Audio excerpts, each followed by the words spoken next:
I want to bring in Congressman Jason Smith. He's a Republican of Missouri, chairman of the House Ways and Means Committee. Now, this was a deposition behind closed doors. We don't have a transcript yet, but what are you able to tell us about this?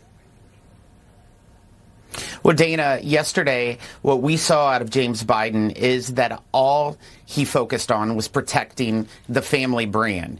Proven step by step, that's what they do best. Protect the family brand and sell that family brand all over the world.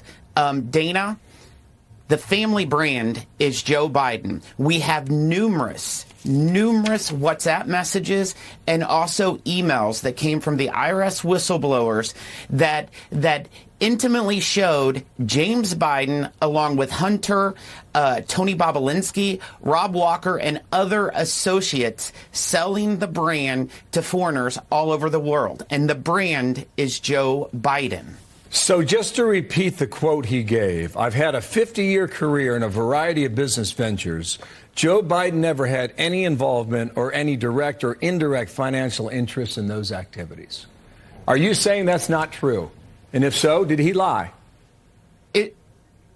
Well, let me just say the IRS whistleblowers provided the Ways and Means Committee an email that James Biden was included in that was talking about how they would distribute the profits from the Chinese energy company, 20% to James and 10% to the big guy. You cannot tell me that Joe Biden was not involved. Those are text messages and emails that was provided by the IRS whistleblowers that contradict what James Biden said on numerous accounts yesterday. Joe Biden has said all along that he had no knowledge of his son's business dealings, but we have Mr. Archer and numerous other individuals that have came before us where there's been phone calls, there's been dinner meetings with his business associates. Just back to the most pointed question. Are you alleging that he's lying?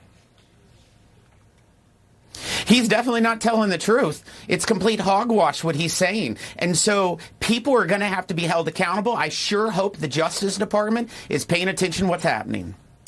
Listen to President Biden, just as a reminder for everyone, this is August of 2019, right before that election. Watch here.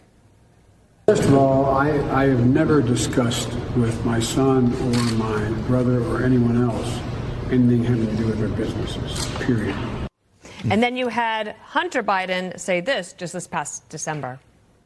My father was not financially involved in my business, not as a practicing lawyer, not as a board member of Burisma, not in my partnership with a Chinese private businessman, not in my investments at home nor abroad, and certainly not as an artist. How do those two statements from President Biden and his son Hunter match up with what James Biden told you yesterday? Well, let's say this first. Before the Ways and Means Committee released the IRS whistleblower information, Joe Biden continued to say he knew nothing about his son's business dealings. The day after we released the IRS whistleblower depositions, the White House then started saying Joe Biden was not involved. Then you have Hunter moving on a few months later saying that he was not financially involved. The IRS whistleblowers provided to our committee numerous examples of where Joe Biden was connected and knew about Hunter Biden's business dealings, James Biden's business dealings. So that is complete counter to what James Biden said yesterday in those transcribed interviews. All right, got about another week before Hunter's there. We'll follow it then. Thank you, sir, for coming on today. Jason Smith, the Republican from Missouri. Thank you.